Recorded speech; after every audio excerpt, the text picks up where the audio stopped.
ஆக விவசாயிகளுடைய நிலைமை நன்றாக தெரியும். விவசாய உழைப்பு சாதாரண உழைப்பல்ல. வெயிலையும் மழையும் பொருட்படுத்தாமல் உழைக்கின்றவர் விவசாயி, விவசாய தொழிலாளி. மழையும் வெயிலையும் பொருட்படுத்த மாட்டாங்க. இரவு பகல் கிடையாது. 24 மணி நேரம் உழைப்பு கொடுக்கின்ற ஒரே ஜீவன் விவசாயி, விவசாய தொழிலாளி. அவையில் படுகின்ற துன்பம், துயரம், வேதனை அனைத்தும் அனுபவ நீதியாக அனுபவித்துத்தான் இந்த இடத்திலே நான் நின்று உங்களுடன் பேசிக் கொண்டிருக்கின்றேன். ஆகவே நான் முதலமைச்சர் இருக்கின்ற வரை இந்த விவசாயிக்கு எந்த கஷ்டமும் இருக்காது. விவசாயிகள் எப்பொழுதெல்லாம் துன்பப்படுகிறீர்களோ அதிலிருந்து விடுபடுவதுதான் என்னுடைய கொள்கையாக இருக்கும். 2000 ஆண்டுக்கு முன்பே ஐயன் திருவள்ளுவர் அழகாக சொன்னால், உடுக்கை இழந்தவன் கை போலே அங்கே இடுக்கன் களைவுதான் நட்புன்னு.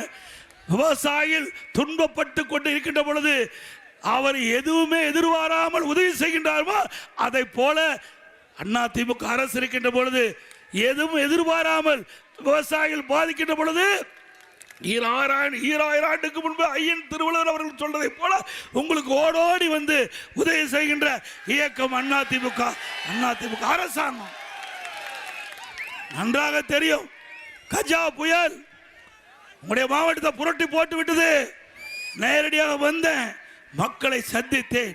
என்னென்ன சேதம் என்பதை எங்களுடைய அமைச்சர்கள் இங்கேயே முகாமிட்டு 3 மாதம் நாகப்பட்டினத்திலே தங்கி இருந்தார்கள். 3 மாதம் எங்களுடைய சக அமைச்சர்கள் இங்கே தங்கியிருந்தார்கள். அண்ணன் OS மணியன் அவர்கள் அவருக்கு முழு உதவி செய்தார்.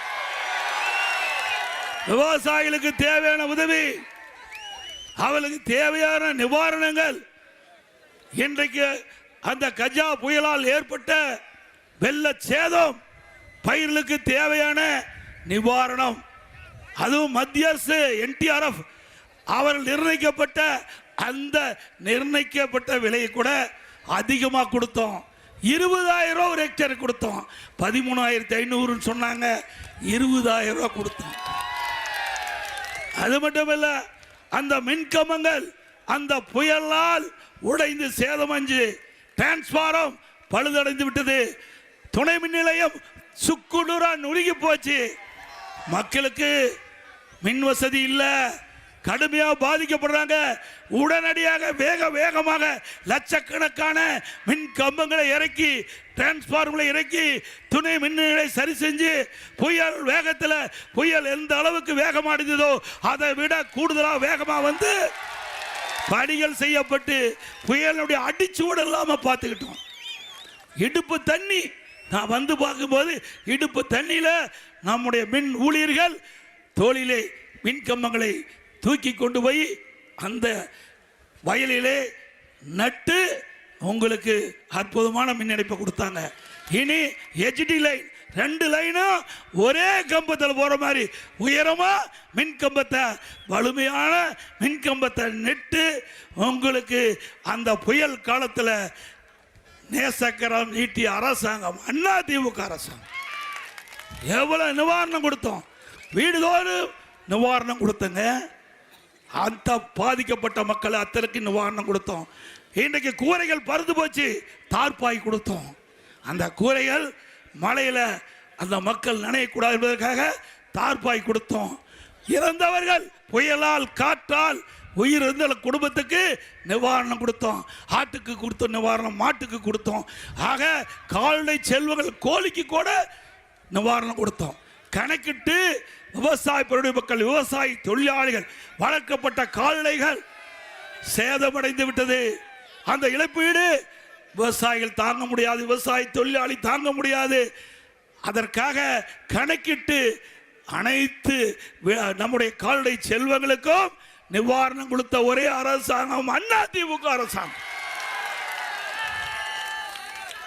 இப்பொழுது இன்றைக்கு கர்நாடகத்திலிருந்து ஒரு நீர்ப்பாசனத்துறை அமைச்சர் வந்து 2 நாளைக்கு முன்பு திமுகவுக்கு ஆதரவு தேடி பிரச்சாரம் செஞ்சார். தெரியுமா உங்களுக்கு? யாரு? அந்த கர்நாடக நீர்வளத்துறை அமைச்சர் தான் சொல்றாரு, மேகதாதுல அணை கட்டிய தீர்வேன். சட்டமன்றத்தில் அதற்கென்று ஒரு நிதி ஒதுக்கி இருக்கிறார். நீர்ப்பாசனத்துறை அமைச்சர் திரு சிவகுமார், அந்த அமைச்சர் தமிழ்நாட்டுக்கு வந்து திரு ஸ்டாலினும் அவரும் தேர்தல் பிரச்சாரத்தை மேற்கொள்றாங்க. இது நியாயமா? மேகதாதுல அணை கட்டப்பட்டு விட்டா நாகப்பட்டினம் மாவட்டம் வறட்சியாக மாறிவிடும், பாலைவனமாக மாறிவிடும்.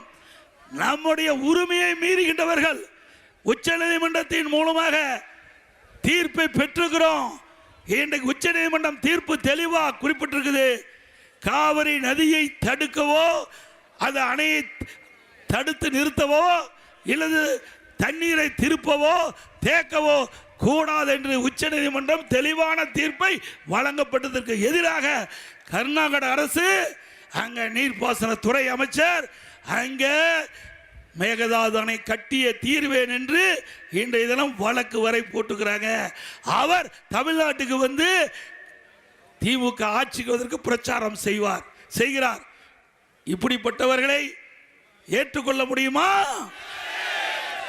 அந்த மேகதாது பகுதியில் மட்டும் அணை கட்டப்பட்டு விட்டா நாகப்பட்டினம் பாலைவனமாக ஆகிரும்.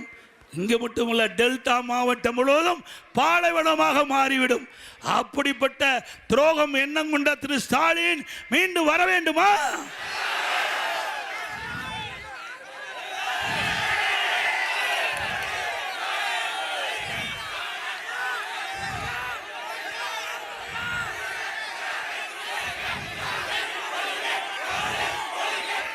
ஆக எப்படி தமிழகத்துக்கு உரிமையை மீறுகின்றவர்கள், நமக்கு கிடைக்க வேண்டிய நீர் சட்டப்படி தீர்ப்பின் மூலமாக நாம் பெற்றிருக்கிறோம். அதற்கு எதிரானவரோடு இன்றைக்கு தமிழ்நாட்டுக்கு வந்து பிரச்சாரம் செய்கிறார் என்று சொன்னால் திரு ஸ்டாலின் அவர்கள் தமிழ்நாட்டு விவசாயிக்கு நன்மை செய்யக்கூடியவரா? விவசாயிகளுடைய விரோதி தானே. நாகையில் அதிமுக கூட்டணி கட்சி வேட்பாளர்களை ஆதரித்து அதிமுக பொதுச் செயலாளர் எடப்பாடி பழனிசாமி பிரச்சாரம் மேற்கொண்ட காட்சிகளை நாம் பார்த்தோம். இனி செல்லும் இடமெல்லாம் செய்தி. தந்தை டிவியின் வாட்ஸ்அப் சேனலை ஃபாலோ பண்ணினா செல்ல இருக்கும் இடமெல்லாம் செய்தி. இதோ QR கோட், இப்பவே ஸ்கேன் பண்ணுங்க, ஃபாலோ பண்ணுங்க.